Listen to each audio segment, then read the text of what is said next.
আসসালামু আলাইকুম। আজ আমি আপনাদের সঙ্গে শেয়ার করব একদম ডিফারেন্ট টেস্টের দারুণ মজার রস মাধুরী পিঠা। আর এই পিঠাটা বানানো যত সহজ, খেতে কিন্তু ততটাই মজা। তাহলে ভিডিওটি শুরু থেকে শেষ পর্যন্ত দেখতে থাকুন। রস মাধুরী পিঠার ব্যাটার তৈরি করার জন্য একটা ডিম ফাটিয়ে নিয়ে নিব। সাথে দিয়ে দিব 2 টেবিল চামচ পরিমাণ চিনি। মিষ্টিটা কিন্তু আপনাদের পছন্দ অনুযায়ী বাড়ি কমে নিতে পারবেন। 1 চিমটি পরিমাণ লবণ, 2 টেবিল চামচ পরিমাণ গলানো বাটার দিয়ে দিব। চিনি, লবণ আর বাটারটাকে একটা হ্যান্ড উইচের সাহায্যে মিশিয়ে নিচ্ছি। সব কিছু মিশিয়ে নিলাম। 1/4 চা চামচ পরিমাণ দিয়ে দিব এলাচি গুঁড়া। 1/3 কাপ দিয়ে দিচ্ছি গরুর দুধ। আবারও উইচটা দিয়ে মিশিয়ে নিব। মিশিয়ে নিলাম। তারপর দিয়ে দিব 1/2 কাপ পরিমাণ চালের গুঁড়া। 1/3 কাপ দিয়ে দিচ্ছি আটা। আর 1 চা চামচ পরিমাণ দিয়ে দিব বেকিং পাউডার। আবারও এই হ্যান্ড উইচের সাহায্যে আমি মিশিয়ে নিব।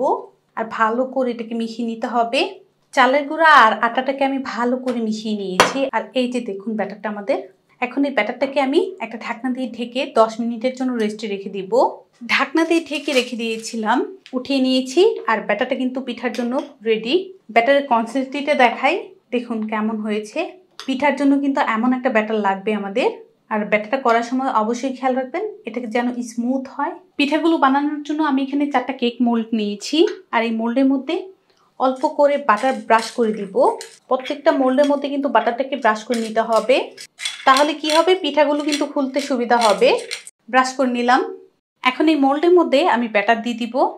মোল্ডটাকে কিন্তু একদম ভরে ব্যাটার দিতে যাবেন না।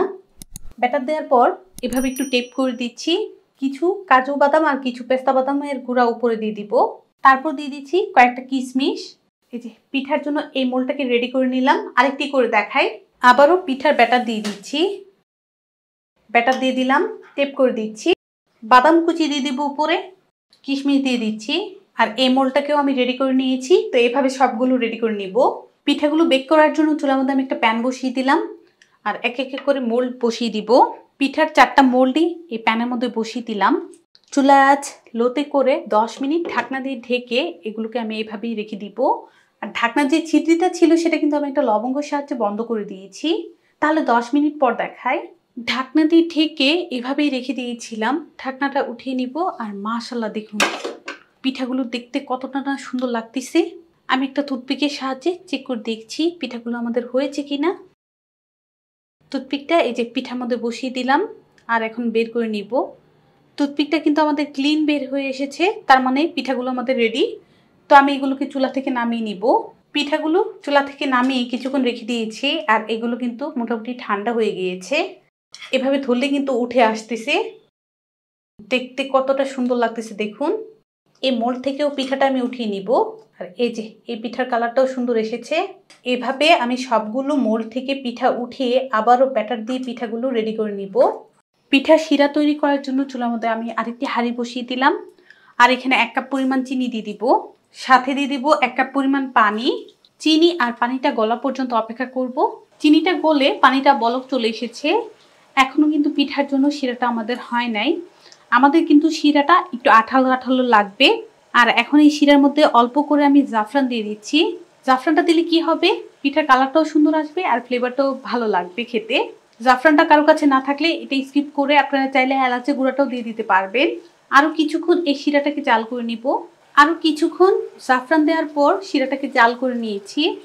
আর দেখুন জাফরানটা দেওয়ার কারণে শিরাটার মধ্যে কত সুন্দর একটা কালার চলে এসেছে। অল্প শিরা নিয়ে দেখছি শিরাটা আমাদের আঠালো আঠালো হয়েছে কিনা। এই যে দেখুন একটা আঠালো আঠালো শিরা হয়েছে। এখন আমি চুলাটা বন্ধ করে দিব। শিরাটা গরম অবস্থায় ওই যে পিঠাগুলো বানিয়ে রেডি করে রেখে দিয়েছিলাম এই পিঠাগুলো দিয়ে দিতে হবে। তাহলে কি হবে, পিঠাগুলো কিন্তু সুন্দর করে রসটাকে স্যুপ করে নিবে। আমি কিছু পিঠা রস ছাড়াই রাখতেছি আর কিছু পিঠা রস ভিজিয়ে নিব। কেউ যদি রস ছাড়া খেতে চান তাহলে কিন্তু আর রসটা এখানে কোনো প্রয়োজন নাই। আর এই রসের মধ্যে কিন্তু পিঠাগুলোকে বেশিক্ষণ রাখতে হবে না। এই রসের মধ্যে আমি 2 মিনিট পিঠাগুলো রেখেছি। এখন আমি উঠিয়ে নিব। আর এই যে দেখুন প্রত্যেকটা পিঠাই আমি উঠিয়ে নিচ্ছি।